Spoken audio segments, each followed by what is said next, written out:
छात्रों, आज हम लोग फणीश्वर नाथ रेणु की महत्वपूर्ण कहानी, चर्चित कहानी और एक तरह से कहें कि मार्मिक कहानी पर चर्चा करेंगे। उनको जानने समझने की कोशिश करेंगे और उस कहानी का नाम है तीसरी कसम।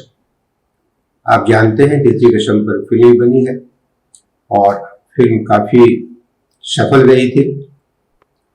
इस कहानी में दो मुख्य पात्र हैं। एक तो नायक है हीरामन और दूसरी नायिका है हीराबाई। इसके अलावे भी कई पात्र हैं जिसमें हीरामन के दोस्त हैं लाल मोहर, धोनीराम, पटलदास, नौकर लाल शर्मा है, कंपनी का भी आदमी है, दारोगा का जिक्र होता है, मुनीम जी हैं आदि। हीरामन दरअसल एक गाड़ीवान है, बैलगाड़ी चलाता है, उम्र 40 के करीब है, विधुर है। उसकी शादी हुई थी लेकिन गौना हुआ नहीं, उसके पूर्व ही पत्नी का देहांत हो गया। उसने कसम खा ली है कि अब शादी नहीं करेगी। कहानी में हीरामन ने 3 कसम खाई है, इसलिए नाम कहानी का है तीसरी कसम। पहली कसम खाई है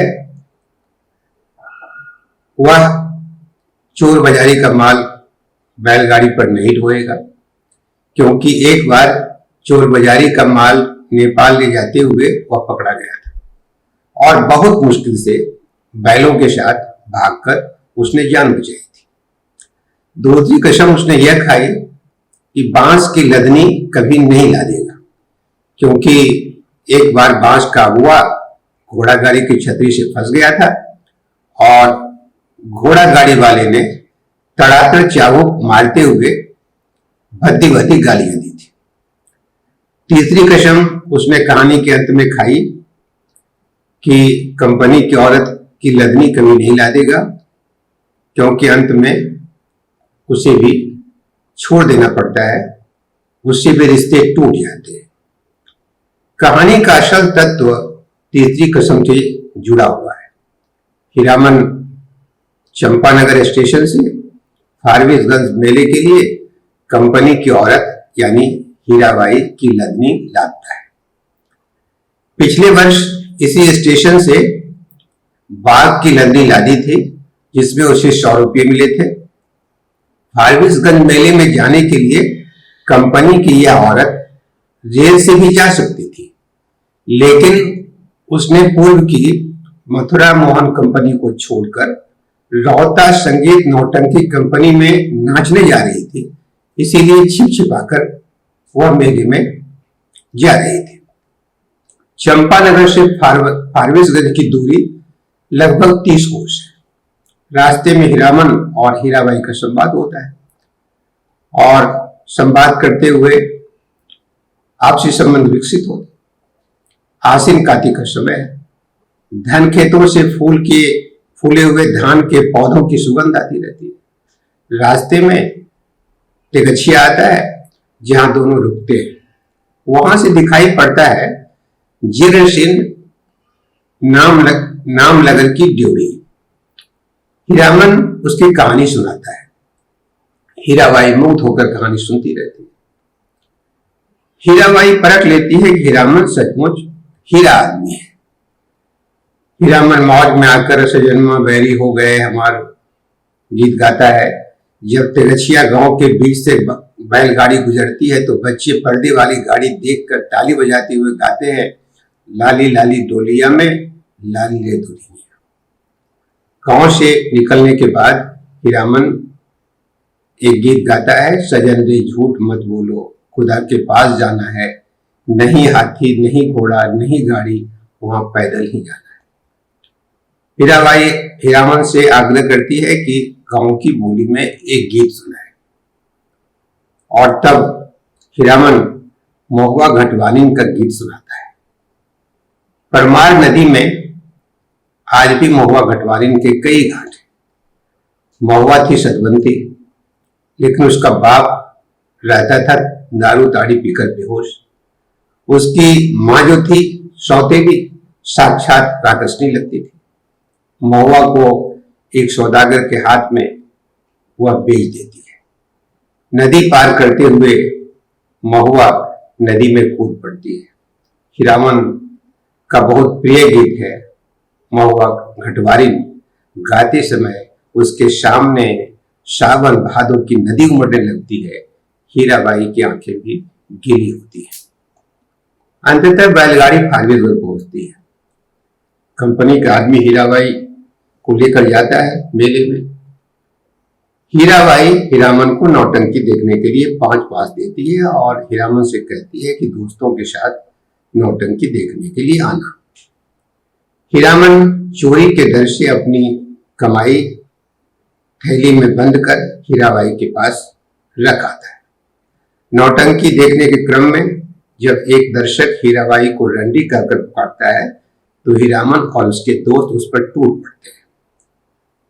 इसके बाद हीरामन का मन टूट जाता है। 10 दिन 10 रात वह भाड़ा ढोता रहता है, लेकिन मेले में नहीं आता, नौटंकी नहीं देखता। लालमोहन से पता चलता है कि हीराबाई अंत में रेल से जा रही है और हीरामन को खोज रही है। हीरामन स्टेशन पहुंचता है। जनाना मुसाफिर खाने के पास हीराबाई ओढ़नी से मुंह ढा के खड़ी है। हीराबाई थैली बढ़ाते हुए हीरामन से कहती है, मैं तो उम्मीद खो चुकी थी, तुमसे अब भेंट नहीं होगी।